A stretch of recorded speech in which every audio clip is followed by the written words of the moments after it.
Shalom a todos vocês. Este é o canal Fiel ao Nome.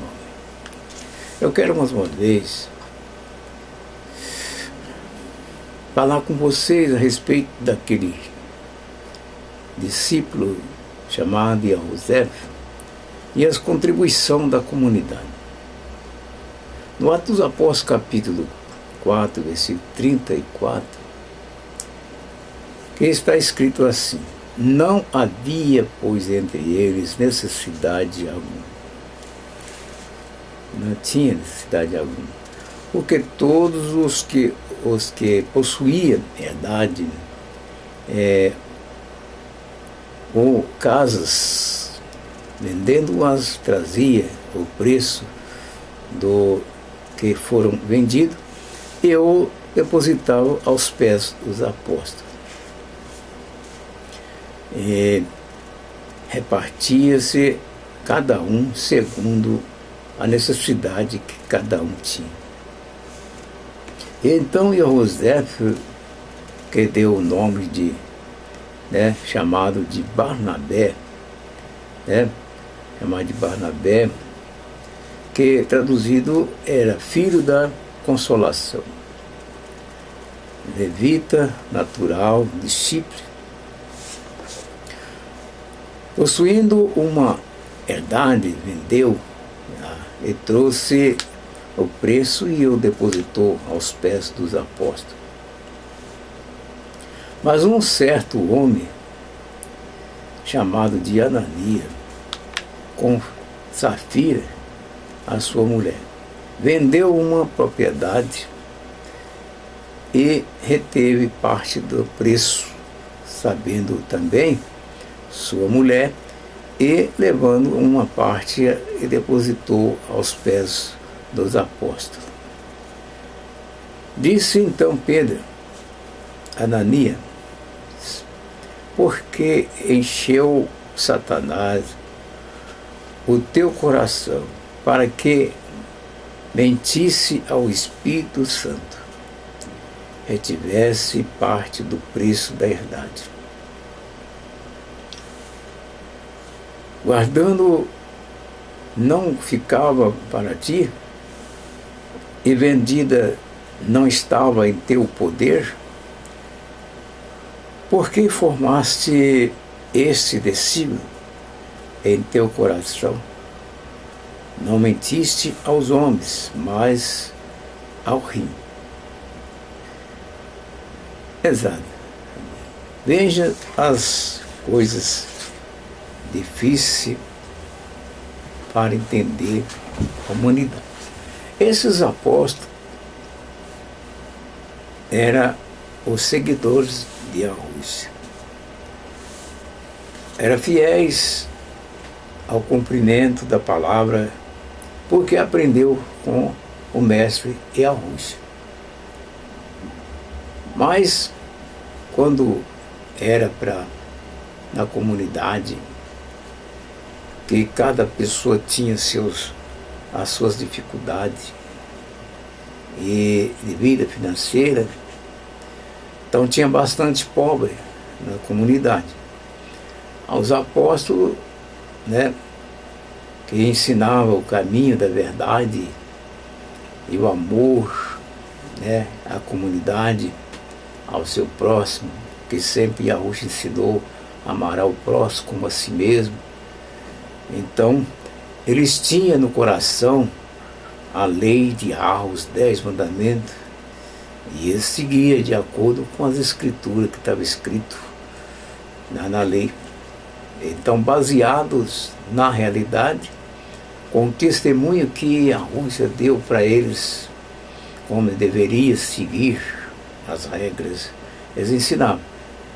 Os discípulos que aprenderam com os apóstolos davam continuação também àqueles que tinham um bom coração, no caso de Yahusef, que ele vendeu a sua propriedade e trouxe para a comunidade, e entregando aos apóstolos para doação àqueles que estavam necessitados na comunidade. Aí veja só, mas Ananias talvez observava as pessoas que doava, também vendeu a sua propriedade e trouxe aos pés dos apóstolos. Mas acontece que este Ananias e Safira, eles não estavam doando de bom coração, por fé, por temor a Yahweh.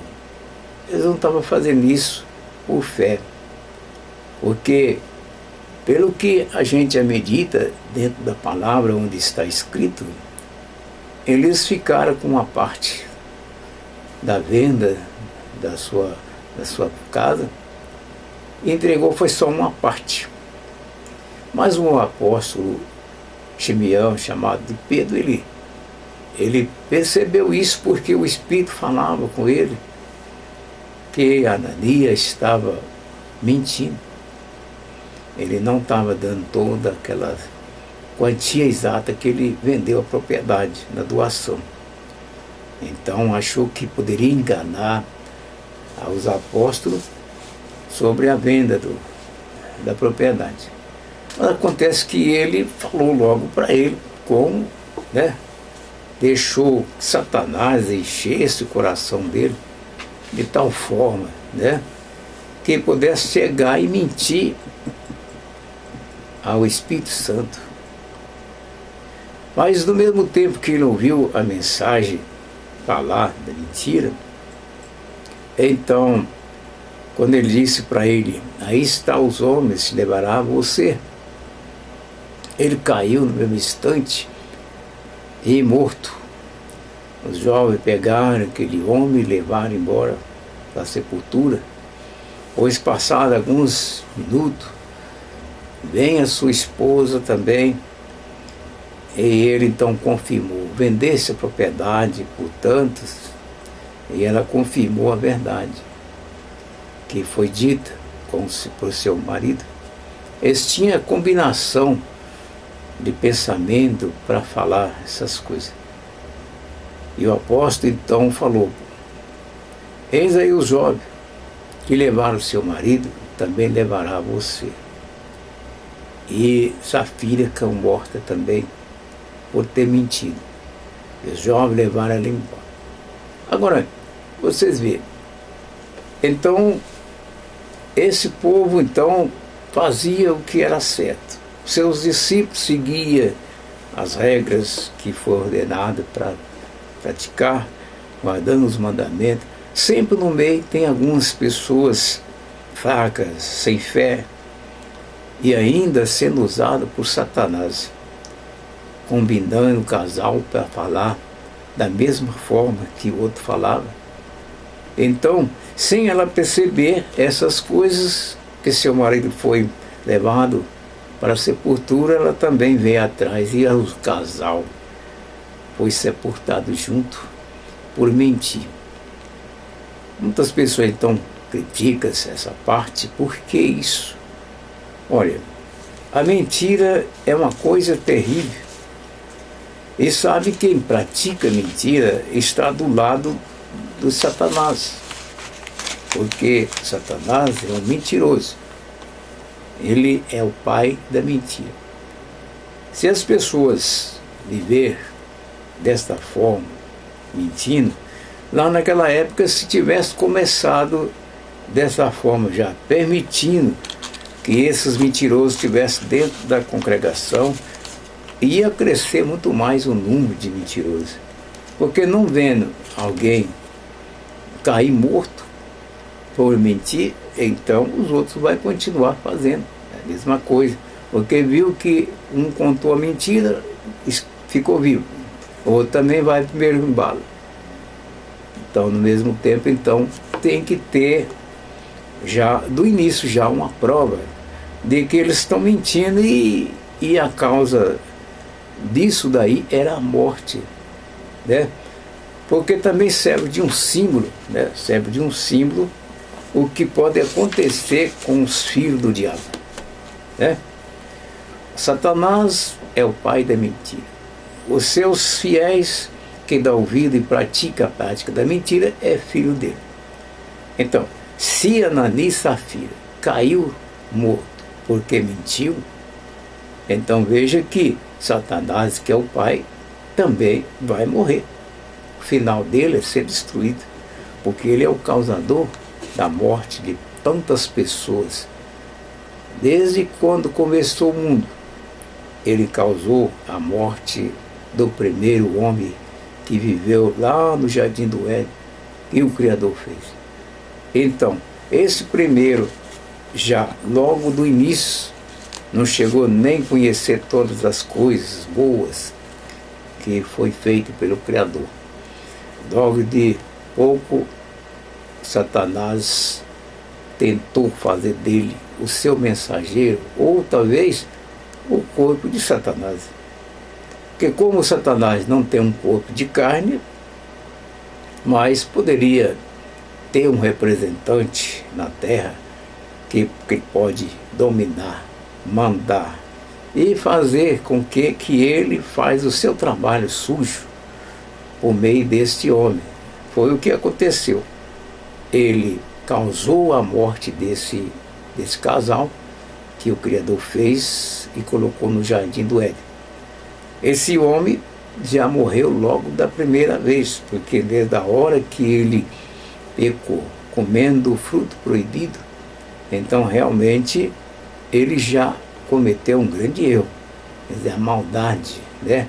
O erro cometido e por fazer as coisas ao contrário que o Yahweh falou. Certamente comerás, morrerás. Se comer, morrerás. Ele então deixou que isso acontecesse na vida dele, começando pela mulher, que foi a causadora, a ministra, aquela que levou até ele o veneno da serpente. Então, por meio de sua esposa, ele passou a comer também do fruto proibido e morreu os dois. Agora, daí para cá então, todas as pessoas que nasceram dele pessoas que estão mortas desde lá, porque tudo que nasce de um homem morto, que cometeu o pecado contra o Criador, então o seu filho também é morto. Então veja só, a humanidade inteira está morta, porque vive num corpo morto. E esse corpo já está morto, desde quando o primeiro homem cometeu o pecado. Daí para cá então, toda a humanidade que nasce, já nasce morto, porque está separado de Yahweh. Agora, Yahweh, pela bondade dele, não que nós mereçamos, mas ele fez com que essas coisas voltassem de novo à realidade. Para isso, então, ele tinha que enviar alguém para libertar as pessoas que estavam na prisão, morto. Então, essas pessoas que estão mortas, é um vivo morto, que estão mortas, então precisou daquele guia para levar de volta, tirar ele da escuridão, da morte. Então, realmente, todas as pessoas que não têm Yahushua, que não acreditam em Yahushua, as pessoas que nunca aceitou ele como seu Salvador, libertador da sua alma. Então essas pessoas que não aceitaram ele como Salvador da sua alma, libertador, estão mortos sem ir para a sepultura, porque o Espírito de Yahweh não está nele. Então, se o Espírito de Yahweh não está nele, então ele é um cadáver, está morto. E para poder ele ser restaurado de novo, um ser vivo, espiritual, ele tinha que fazer uma parceria com Yahushua. Fazendo uma parceria com Yahushua, então você é um vivo morto na carne, mas vivo no Espírito. Porque por meio do Espírito de Yahushua, você passa a ser uma nova criatura. Então todas as pessoas que confessar Yahushua como seu libertador e salvador da sua alma, que aceitar Ele e seguir as regras, cumprindo os seus mandamentos, de acordo com o que Ele mandou, então passa a ser um vivo, né? Ele está vivendo numa carne morta, mas no seu espírito você está vivo. No dia da ressurreição, esse cadáver, esse corpo vai ficar para sempre destruído, enquanto que você recebe um corpo novo, restaurado pelo meio do sangue de Yahushua que Ele derramou. Então você será uma pessoa nova, criatura, por meio do sangue de Yahushua. Isso se você fizer um pacto com Yahushua. Você seguir a Ele, seguir os mandamentos, cumprir todos, você será uma nova criatura. Por isso então, meu amigo, eu convido você para fazer uma participação com Yahushua, para que você tenha o direito da vida eterna. E aqui eu vou meditar com você no próximo vídeo. Shalom, até o próximo vídeo.